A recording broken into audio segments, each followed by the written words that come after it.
अंतर्राष्ट्रीय वायु परिवहन संघ यानी कि IATA की 81वीं वार्षिक आम बैठक और वर्ल्ड एयर ट्रांसपोर्ट समिट का आयोजन नई दिल्ली स्थित भारत मंडपम कन्वेंशन सेंटर में होगा। इस ऐतिहासिक आयोजन की मेजबानी भारत की प्रमुख एयरलाइन इंडिगो कर रही है।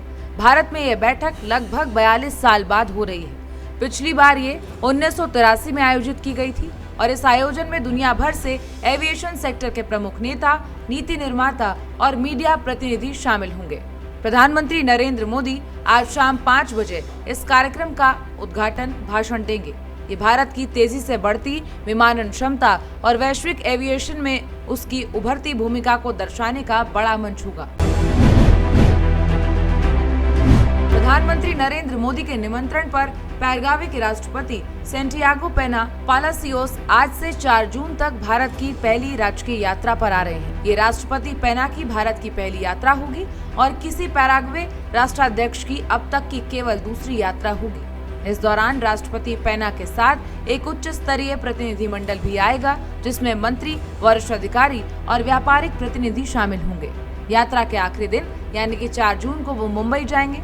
प्रधानमंत्री नरेंद्र मोदी और राष्ट्रपति पेना आज हैदराबाद हाउस में द्विपक्षीय वार्ता करेंगे, जहां दोनों देश साझेदारी के सभी पहलुओं की समीक्षा करेंगे।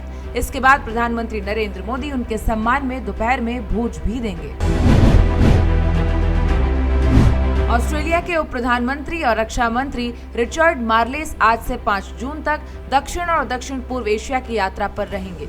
इस दौरान वो मालदीव, श्रीलंका, भारत और इंडोनेशिया के नेताओं और समकक्षों से मुलाकात करेंगे।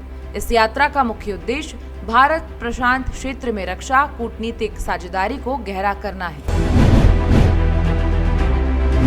हिमाचल प्रदेश के सोलन में आज भाजपा के कोर ग्रुप की महत्वपूर्ण बैठक आयोजित होगी, जिसकी अध्यक्षता पार्टी के राष्ट्रीय अध्यक्ष JP नड्डा करेंगे। बैठक के पहले नड्डा की अगुवाई में सोलन शहर में भाजपा तिरंगा यात्रा भी निकाली जाएगी, जो पार्टी की ऊर्जा और एकजुटता का प्रतीक होगी। इस बैठक में साल 2025 के लिए पार्टी के आगामी कार्यक्रमों की रूपरेखा तैयार की जाएगी।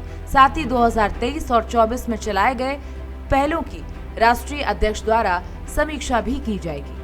बैठक में प्रदेश भाजपा अध्यक्ष की नियुक्ति, हाल ही में हुई चीफ इंजीनियर विमल नेगी की मौत और हिमाचल प्रदेश में कांग्रेस सरकार की नीतियों और विफलताओं पर भी चर्चा होगी। देश में कोरोना वायरस के मरीजों की संख्या लगातार बढ़ती जा रही है।